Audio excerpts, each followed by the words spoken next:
कल की पुराण और गरुड़ पुराण में ऐसी बातें लिखी गई हैं जो आपके रोंगटे खड़े कर सकती हैं। कलयुग के अंत की दृष्टि केवल कल्पना करने से ही मनुष्य का मन भय और आश्चर्य से भर सकता है। यह युग इतना भयावह होगा कि यह आपके दिल को झकझोर कर रख देगा। लेकिन यह कोई काल्पनिक कहानी नहीं, बल्कि हकीकत है। इन पवित्र ग्रंथों में लिखी गई बातें हमें आने वाले समय की भयंकर सच्चाई से अवगत कराती हैं। आज हम इन्हीं के बारे में विस्तार से जानेंगे और आपको बताएंगे। हमारा निवेदन है कि इस जानकारी को अंत तक पढ़ें और हमारे साथ बने रहें। कलयुग के अंत की कहानी को जानने से पहले आइए कुछ उन पहलुओं को समझते हैं जो सृष्टि के इस चक्र को समझने में महत्वपूर्ण हैं। सबसे पहले हम उस कहानी को जानेंगे जो इन ग्रंथों में वर्णित है। इसके बाद हम आपको वे सभी मनोरंजक और भयावह दृश्य बताएंगे जो कलयुग के अंत में घटित होंगे।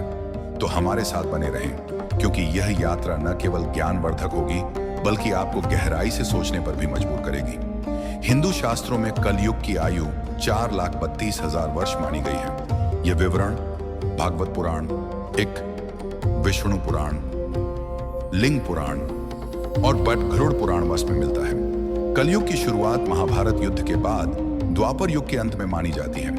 वर्तमान में लगभग 5,000 वर्ष बीत चुके हैं और अभी भी लगभग 4,27,000 वर्ष शेष हैं। इन ग्रंथों में कलयुग के लक्षण, मानव व्यवहार और इसके अंत के संकेतों का वर्णन किया गया है, जो हमें इस युग की चुनौतियों के प्रति सचेत करते हैं। महाभारत के युद्ध की समाप्ति के पश्चात जब धर्मराज युधिष्ठिर हस्तिनापुर के सिंहासन पर आसीन हुए, उनके मन में सृष्टि के भविष्य को लेकर अनेक प्रश्न और चिंताएं उत्पन्न हुई। द्वापर युग अब समाप्ति की ओर था और कलयुग के आगमन के संकेत स्पष्ट रूप से दिखाई देने लगे थे। युधिष्ठिर को यह भय सता रहा था कि आने वाले युग में मानव जीवन का स्वरूप क्या होगा, धर्म की स्थिति क्या रहेगी और सत्य का क्या हश्र होगा। इस चिंता का समाधान पाने के लिए उन्होंने अपने चारों भाइयों भीम, अर्जुन, नकुल और सहदेव के साथ भगवान श्री कृष्ण से परामर्श करने का निश्चय किया। युधिष्ठिर ने अपने भाइयों को बुलाया। अर्जुन, जो हमेशा युद्ध के लिए तत्पर रहते थे, ने चिंतित स्वर में पूछा, हे बड़े भ्राता, आप इतने व्याकुल क्यों हैं? क्या किसी शत्रु ने हस्तिनापुर पर आक्रमण करने का दुस्साहस किया है? यदि ऐसा है तो आप आज्ञा दीजिए, मैं अभी जाकर उसका नाश कर दूंगा। युधिष्ठिर ने गहरी सांस लेते हुए कहा, हे अर्जुन, मैं तुम्हारे पराक्रम से भली भांति परिचित हूं। इस पृथ्वी पर कोई भी शत्रु इतना साहसी नहीं कि हस्तिनापुर पर आक्रमण का विचार भी करे। मेरी चिंता किसी बाहरी शत्रु से नहीं बल्कि कलयुग के आगमन से है। मुझे यह भय सता रहा है कि आने वाले समय में मानव समाज किस दिशा में जाएगा, धर्म और सत्य की क्या स्थिति होगी। भीम, जो अपने बड़े भाई की हर चिंता में सहभागी होते थे, बोले, हे भैया, आपकी चिंता हमारे मन में भी भय और अनिश्चितता उत्पन्न कर रही है। कृपया हमें बताइए कि कौन सा संकट हमारे सामने है। युधिष्ठिर ने गंभीर स्वर में उत्तर दिया, हे भीम, तुम ठीक कहते हो। एक भयंकर संकट आने वाला है। मैं कल युग के प्रभावों के बारे में सोचकर चिंतित हूं। इसलिए मैंने निश्चय किया है कि हमें द्वारिकाधीश श्री कृष्ण के पास जाना चाहिए। केवल वही हमें इस चिंता से मुक्ति दिला सकते हैं। सभी पांडवों ने युधिष्ठिर की बात से सहमति जताई। अर्जुन ने कहा, आप सत्य कह रहे हैं भैया। श्री कृष्ण ही इस समय सबसे ज्ञानी और भविष्य दृष्टा हैं। हमें उनके पास जाना चाहिए। भीम ने भी उत्साहपूर्वक कहा, हे धर्मराज, मैं आपके साथ हूं। हम सब द्वारिका चलकर श्री कृष्ण से परामर्श करेंगे। इस प्रकार सभी पांडव द्वारिका की ओर प्रस्थान करने लगे। द्वारिका की पवित्र नगरी में पहुंचकर पांडवों का भगवान श्री कृष्ण ने हार्दिक स्वागत किया। युधिष्ठिर ने उनके चरणों में प्रणाम करते हुए कहा, हे केशव, आपको बारंबार नमस्कार। आप तो अंतर्जनानी हैं। द्वापर युग अब समाप्त होने वाला है और कल युग के संकेत दिखाई दे रहे हैं।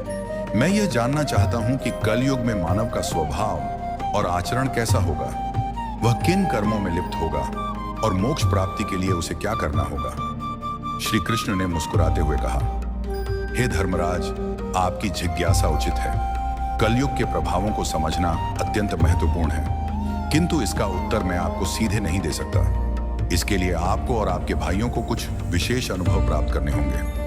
युधिष्ठिर ने उत्सुकता से पूछा, हे माधव, आप जिस प्रकार की परीक्षा की बात कर रहे हैं, उसके लिए हमें क्या करना होगा? श्री कृष्ण ने कहा, हे महाराज, आपको और आपके चारों भाइयों को अलग अलग दिशाओं में स्थित घने और रहस्यमय वनों में जाना होगा। वहां आपको कुछ विचित्र और अद्भुत दृश्य दिखाई देंगे।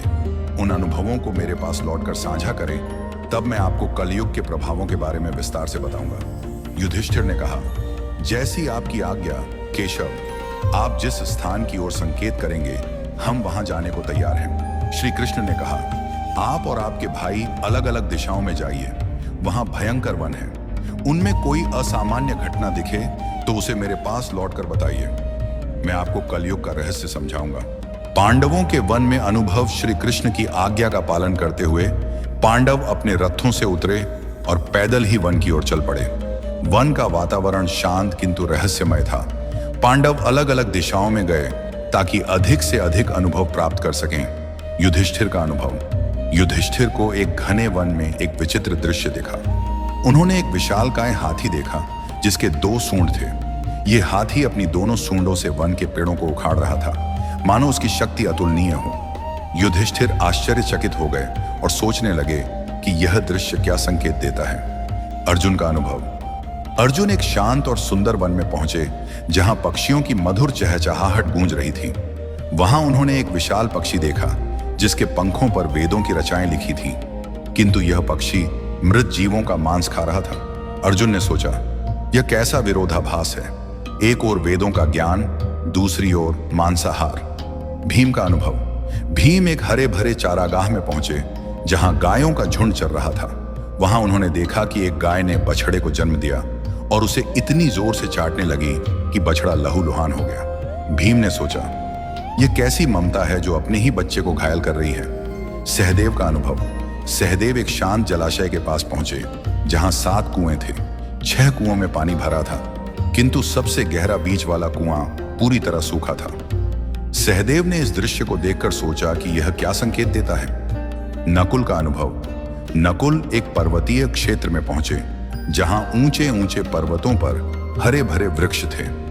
उन्होंने देखा कि एक विशाल शिला पहाड़ से लुढ़क रही थी जो अपने रास्ते में बड़े बड़े वृक्षों को उखाड़ रही थी, किंतु एक छोटे से पौधे के पास पहुंचते ही वह शिला रुक गई। नकुल इस दृश्य से स्तब्ध रह गए। श्री कृष्ण द्वारा अनुभवों का अर्थ शाम होते ही पांडव वन से लौटे और श्री कृष्ण के पास अपने अनुभव साझा करने पहुंचे। युधिष्ठिर का अनुभव। युधिष्ठिर ने कहा, हे प्रभु, मैंने 1-2 सूंडों वाला हाथी देखा। श्री कृष्ण ने मुस्कुराते हुए कहा, हे धर्मराज, यह दृश्य दर्शाता है कि कलयुग में शासक दोनों ओर से शोषण करेंगे।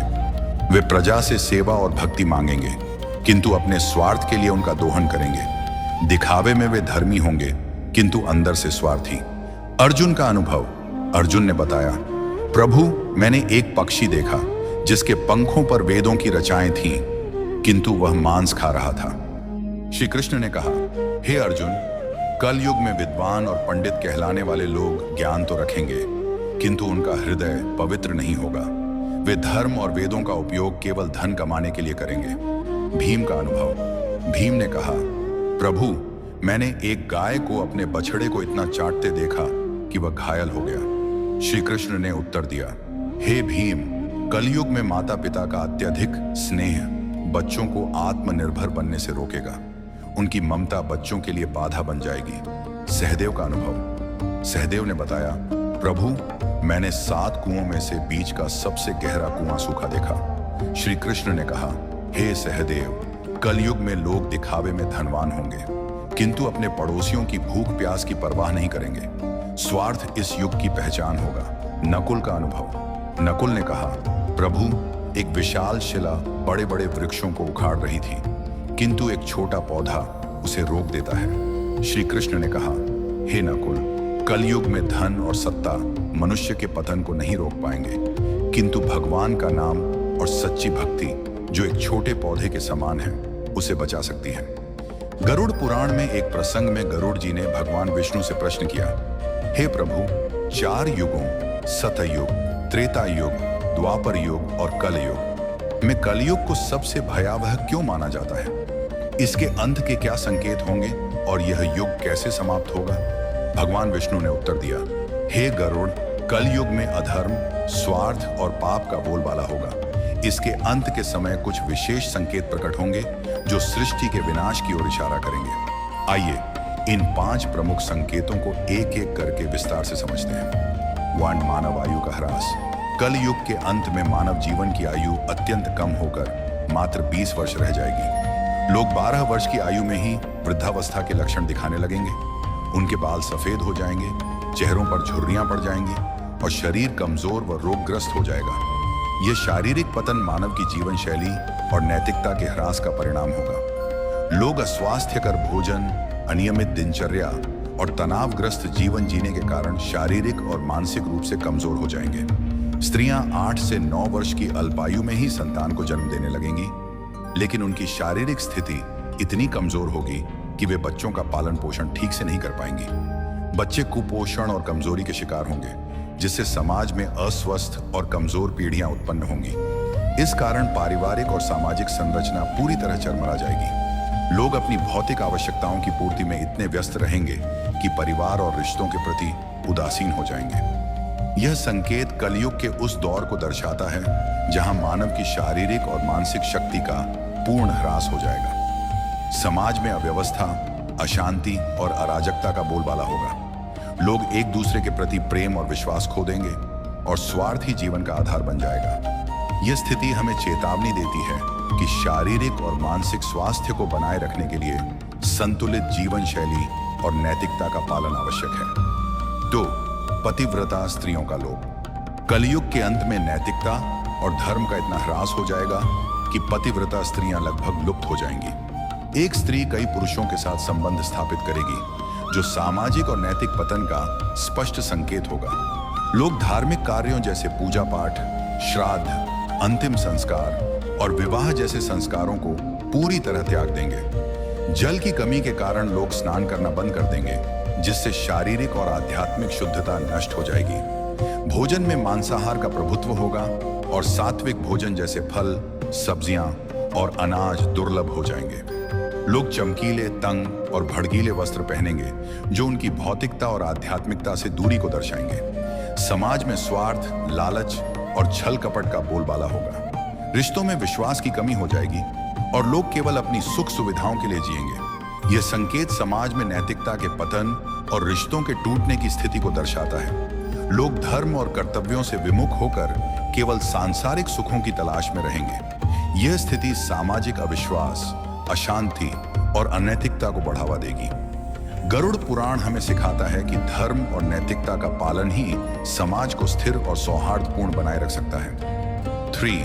वृक्षों का फलहीन होना। कलयुग के अंत में प्रकृति का भीषण विनाश होगा। वृक्ष फल और फूल देना बंद कर देंगे और केवल शमी वृक्ष ही जीवित रहेंगे। लोग शाकाहार को पूरी तरह त्याग देंगे और मांसाहार पर निर्भर हो जाएंगे। भोजन तामसिक और रोगकारी होगा, जिससे लोग कम उम्र में ही बीमारियों का शिकार हो जाएंगे। गायों की पूजा बंद हो जाएगी और उन्हें केवल दूध और मांस के लिए पाला जाएगा। यह संकेत प्रकृति के प्रति मानव की लापरवाही और अंधाधुंध दोहन का परिणाम है। वनों की कटाई, पर्यावरण प्रदूषण और प्राकृतिक संसाधनों के दुरुपयोग के कारण प्रकृति का संतुलन बिगड़ जाएगा। वृक्षों का फलहीन होना और प्राकृतिक संसाधनों का ह्रास पर्यावरणीय असंतुलन को और गहरा कर देगा। समाज में भोजन की कमी के कारण लोग भूख और कुपोषण से ग्रस्त होंगे।